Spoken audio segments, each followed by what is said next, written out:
সবাইকে আসসালামু আলাইকুম, welcome back to my channel. আজকে কথা বলবো পজিটিভ ভার্ব নিয়ে। পজিটিভ ভার্বের বাংলা অর্থ হলো প্রযোজক ক্রিয়া। অর্থাৎ সহজ কথা যদি আমরা বলতে চাই তাহলে বলা যায় যে ভার্ব দিয়ে নিজের জন্য কাজ করা না বুঝিয়ে অন্যের জন্য কাজ করা বোঝায় তখনই সেই ভার্বকে প্রযোজক ক্রিয়া বলা হয়।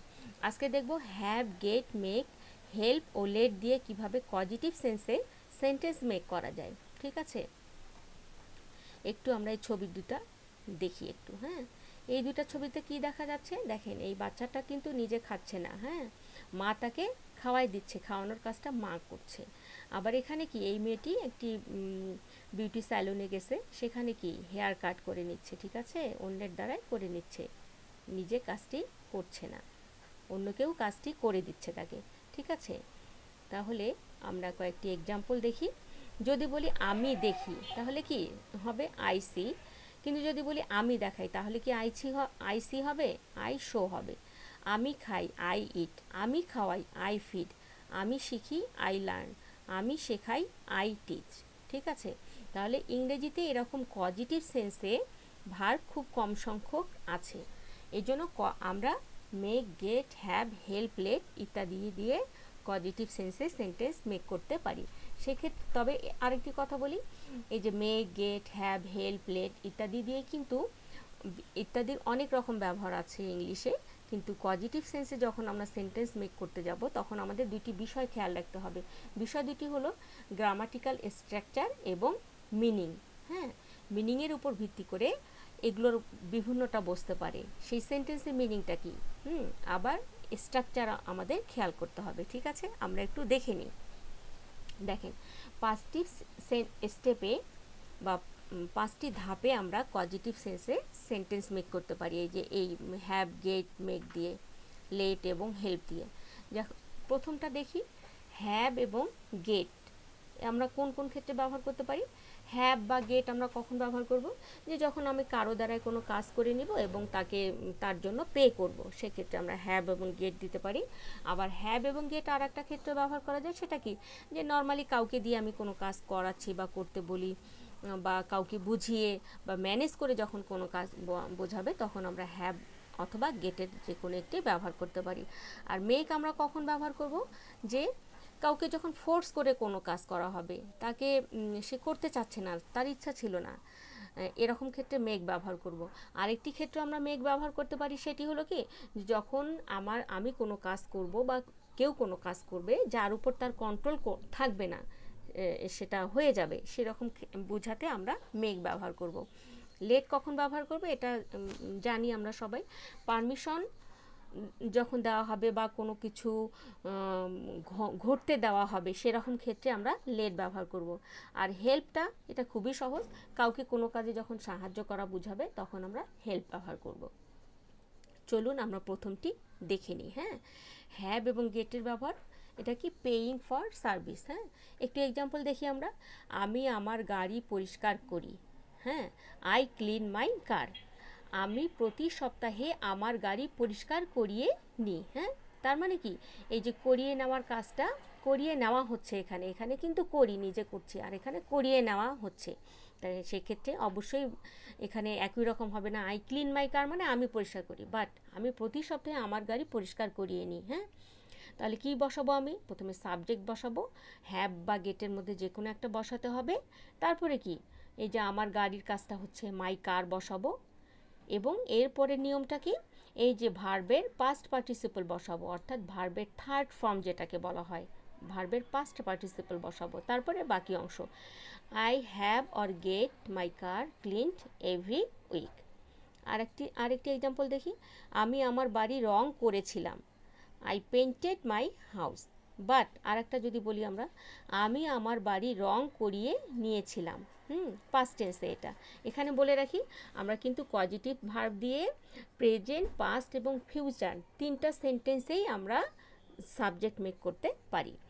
তাহলে এটা পাস্ট টেন্স, আমি আমার বাড়ি রং করিয়ে নিয়েছিলাম, সেক্ষেত্রে কি হবে, I had or got my house painted. এই যে ভার্বের রং করানো, পেইন্টেড, এটা পাস্ট ভার্বের থার্ড ফর্মটা বসলো, অর্থাৎ পাস্ট পার্টিসিপলটা আমি বসিয়েছি। আমি কাপড় ধুই, আই ওয়াশ মাই ক্লোথ, আমি কাপড় ধুয়ে নিই। তাহলে I get or have my cloth washed. হ্যাঁ, খুবই সহজ, মনে রাখবেন। সাবজেক্ট বসবে, হ্যাভ বা গেট বসবে, তারপরে কি বসবে, এখানে খেয়াল করছেন, দেখেন এই হ্যাভ বা গেটের পরে সব মাই কার, এখানে কি বসেছে মাই কার, এখানে কি মাই হাউস, এখানে কি মাই ক্লোথ। হ্যাঁ, তাহলে হ্যাভ বা গেট যখন বসাবো এবং যখন কোনো কিছু সার্ভিস নিব আমি কারো কাছে এবং টাকা দিব, সেক্ষেত্রে সাবজেক্ট বসবে, গেট বা হ্যাভ বসবে এবং কি অবজেক্ট বসবে। কিন্তু অবজেক্টটা কি হবে, বস্তুবাচক বসবে। যখন অবজেক্ট বস্তুবাচক বসবে তখন এই বস্তুবাচক অবজেক্টের পরে ভার্বের থার্ড ফর্মটা বসবে। এটি আপনাদের মনে রাখতে হবে। যখন বস্তুবাচক অবজেক্ট বসাবো আমরা, তখন ভার্বের থার্ড ফর্ম বসাবো। ঠিক আছে? এবং এই দেখেন আমি এখানে এই স্ট্রাকচারটা লিখেছি, subject get or have something plus V3, মানে ভার্বের পাস্ট পার্টিসিপল। এইটাকে আমরা ভার্ব 1 বলি, সি। এটা হলো ভার্ব 1, স মানে পাস্ট টেন্সটা ভার্ব 2, আর সিন এটা হলো ভার্ব 3, V3। ঠিক আছে, ভার্ব 3। এখন আমরা নেক্সটটা দেখি কি বলেছিলাম, যে হ্যাভ বা গেট আরেকটি ক্ষেত্রে, যে কাউকে নর্মালি আমি কোনো কিছু করতে বলবো বা কাউকে বুঝিয়ে শুনিয়ে রাজি করাবো, সেরকম ক্ষেত্রে আমরা হ্যাভ বা গেট ব্যবহার করব। একটু ডিফারেন্স আছে, অল্প একটু ডিফারেন্স হ্যাভ বা গেটের ক্ষেত্রে। একটু দেখেন, আমি আমার বোনকে দিয়ে রাতের খাবার রান্না করিয়েছিলাম। দেখেন আই বসালাম, সাবজেক্ট বসালাম, হ্যাভ বসালাম। এখানে কি হ্যাভের পরে কি বসালাম, মাই সিস্টার। এটা কি আগে কি ছিল, বস্তুবাচক অবজেক্ট বসিয়েছিলাম, বাট এখানে হ্যাভের পরে কি বসালাম, ব্যক্তিবাচক অবজেক্ট। যখন আমরা ব্যক্তিবাচক অবজেক্ট বসাবো তখন কি বসবে এই যে ভার্বের ফার্স্ট ফর্মটা বসবে। হ্যাঁ, ভার্বের প্রেজেন্ট ফর্মটা বসবে বা বেস ফর্মটা বসবে, ইনফিনিটিভ। হ্যাঁ, V1 বসবে। এইটুকু আপনাদেরকে মনে রাখতে হবে। I have my sister cook dinner. ঠিক আছে, ক্লাস শুরুর আগে আমি আমার শিক্ষার্থীদের বাড়ির কাজ টেবিলের উপরে রাখতে বলি। হ্যাঁ, আই এখানে হ্যাভ বসাতে পারেন আর গেট, দুটাই বসাতে পারেন, কিন্তু গেটের ক্ষেত্রে একটু পার্থক্য আছে, সেটা নিচে দেখিয়েছি আমি। আই হ্যাভ মাই স্টুডেন্টস, এই যে হ্যাভ বসালাম, এটা কি ব্যক্তিবাচক অবজেক্ট। এরপরে কি বসলো, এই যে ভার্বের ফার্স্ট ফর্মটা বসলো, ইনফিনিটিভ বসলো, মানে প্রেজেন্ট ফর্ম যেটা আমরা জানি। I have my students put the homework on the table before the class starts. হ্যাঁ, ঠিক আছে। আর একটি দেখেন, আমার বাবা মাকে রাজি করানো প্রায় অসম্ভব। হ্যাঁ, getting my parents to agree with me is almost impossible. এই যে যখন আমরা গেট বসাবো তখন শুধু ভার্বের আগে ভার্বটাই বসবে, ভার্ব 1 বসবে, মানে প্রেজেন্ট ফর্ম বসবে, তার আগে শুধু টু বসবে। এইটুকু মনে রাখতে হবে। হ্যাভ এবং গেটের একই ব্যবহার। যখন ব্যক্তিবাচক অবজেক্ট বসাবো তখন ভার্ব V1 বসাবো, মানে ভার্বের বেস ফর্মটা বসাবো, কিন্তু যখন টু বসাবো, যখন গেট বসাবো তখন ভার্বের আগে শুধু টু বসাতে হবে, ভার্ব 1-এর আগে টু বসাতে হবে। পার্থক্য এতটুকুই। যেমন একটি দিয়েছি আমি প্রতিবেদনটি লিখিয়ে নিয়েছিলাম। এখানে দেখেন আই হ্যাডের পরে আমি কি বসালাম, এই যে অ্যাসাইনমেন্ট, এটা কি বস্তুবাচক না? এই বস্তুবাচক যখন বসালাম তখন কি V3 বসালাম, রিটেন। ঠিক আছে, আবার পরের এক্সাম্পলটা দেখেন, আমি তাকে দিয়ে প্রতিবেদনটি লিখিয়ে নিয়েছিলাম। হ্যাঁ, তাহলে আই গট হিম, এই যে এখানে কি গট বসানো হলো, আই গট হিম, এই যে গটের পরে কি বসানো হলো, ব্যক্তিবাচক অবজেক্ট বসানো হলো। তারপরে কি ব্যক্তিবাচক অবজেক্ট যখন আমি বসাবো তখন কি বসাবো, গট যখন বসাবো এবং তারপরে ব্যক্তিবাচক অবজেক্ট যখন বসাবো তখন এই যে ভার্বের আগে টু বসাবো। কিন্তু যখন হ্যাভ বসাবো, আমি তাকে দিয়ে প্রতিবেদনটি লিখিয়ে নিয়েছিলাম, আমি কি বলেছিলাম যে হ্যাড দিয়েও কিন্তু হবে, এখানে হ্যাভ হবে না, এখানে হ্যাড হবে। ঠিক আছে, তাহলে I had him write the report. ঠিক আছে, তাহলে এতটুকুই পার্থক্য।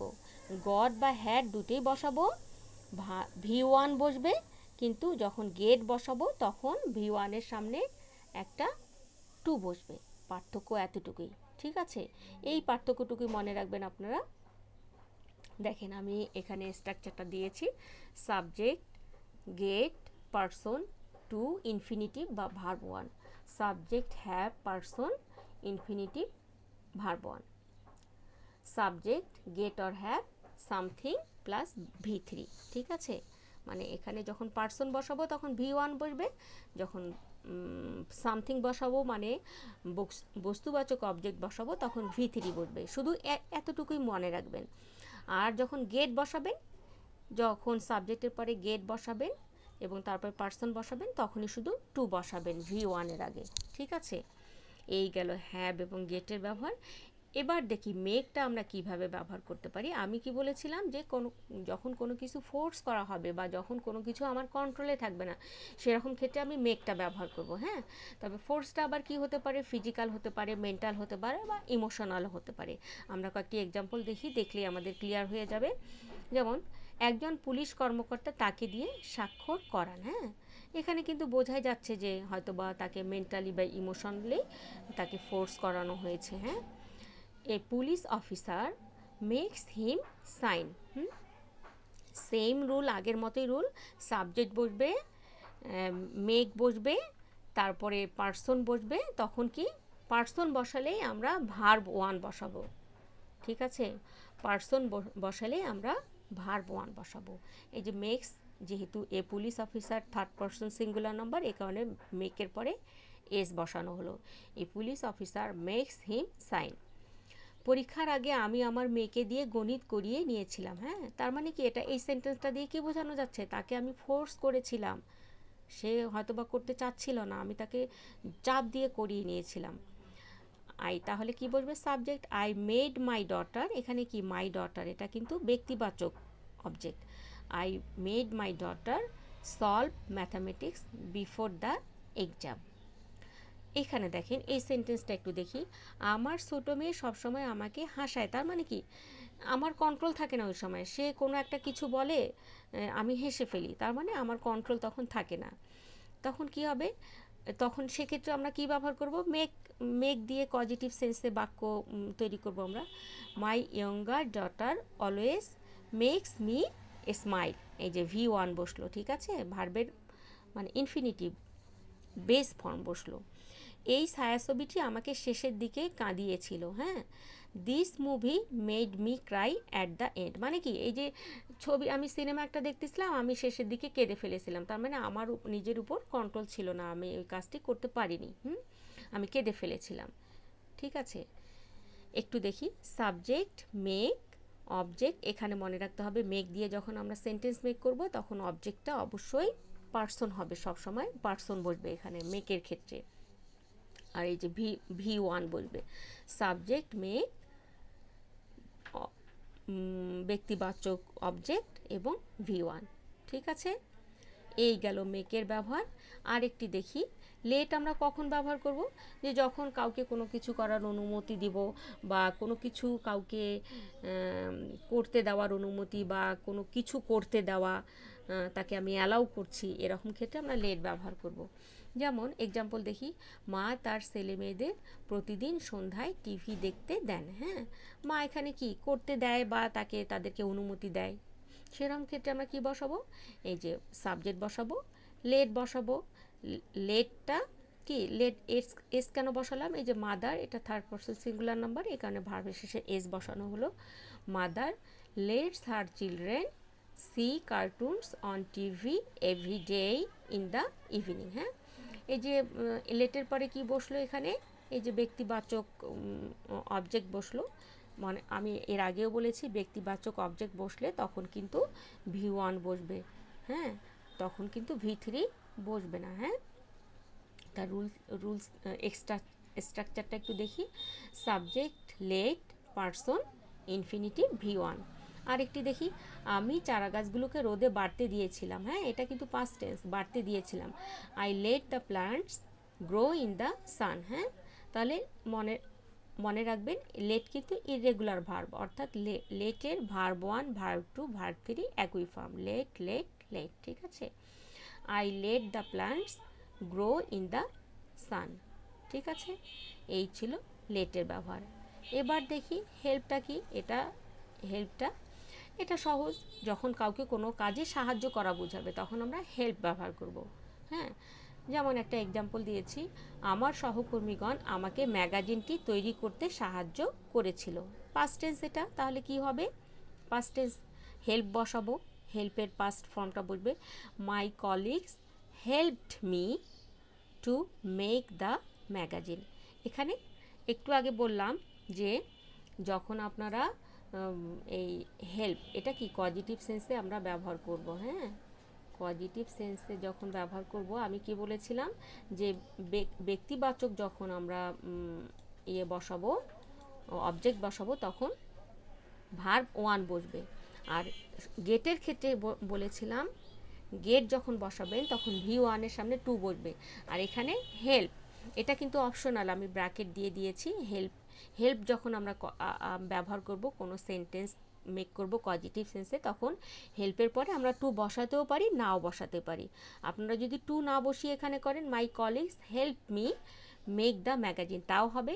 আবার যদি টু বসান my colleagues help me to make the magazine, দুটাই কিন্তু কারেক্ট। ঠিক আছে, স্ট্রাকচারটা একটু দেখি। Subject, help, person, optional to ব্র্যাকেটে দিয়েছি, ইনফিনিটিভ। হ্যাঁ, সাবজেক্ট বসবে, হেল্প বসবে, পারসন বসবে, টু বসাতেও পারি, না বসাতেও পারি, ভার্ব ওয়ান বসবে। ঠিক আছে, আমরা অ্যাট এ গ্লান্স একটু এটা দেখে নিই। দেখেন, হ্যাভ এবং গেট, হ্যাঁ, দুটারই কিন্তু সেম রুল। হ্যাঁ, ঠিক আছে, হ্যাভ এবং গেটের ক্ষেত্রে সেম রুল। কি বসাবো? সাবজেক্ট হ্যাভ সামথিং ভি3, গেট সাবজেক্ট গেট সামথিং ভি3। ঠিক আছে, দেখেন, খেয়াল করে দেখেন, শুধু হ্যাভ এবং গেটের ক্ষেত্রেই কিন্তু ভি3 বসছে এবং সামথিং বসেছে। হ্যাঁ, আর বাদ বাকি সবগুলোর ক্ষেত্রে কিন্তু পার্সন। দেখেন, মেকের হ্যাভ এবং গেটের ক্ষেত্রে আরেকটি, যখন পার্সন বসাবো হ্যাভ এবং গেটের পরে, সেক্ষেত্রে কি বসাবো? পার্সন বসালে এই যে এখানে দেখেন subject have person V one, get subject get person V one. কিন্তু হ্যাভ এবং গেট দিয়ে যখন সেন্টেন্স মেক করব, যখন পার্সন বসাবো তখন ভি ওয়ান বসবে, আর যখন গেট বসাবো তখন টু বসবে ভি ওয়ানের সামনে। শুধু এতটুকুই ডিফারেন্স। আর মেক লেট হেল্পের ক্ষেত্রে প্রায় একই রকম। দেখেন, subject make person V one, subject let person V one, subject help person V one. এখানে আপনারা টু বসাতেও পারেন, না বসাতে পারেন, এটা অপশনাল। এই ছিল আজকের ভিডিওটি ভালো লাগলে সবাই লাইক কমেন্ট করবেন, শেয়ার করবেন, সাথে সাথে আমার চ্যানেলটি সাবস্ক্রাইব করবেন। সবাইকে আল্লাহ হাফেজ, আসসালামু আলাইকুম।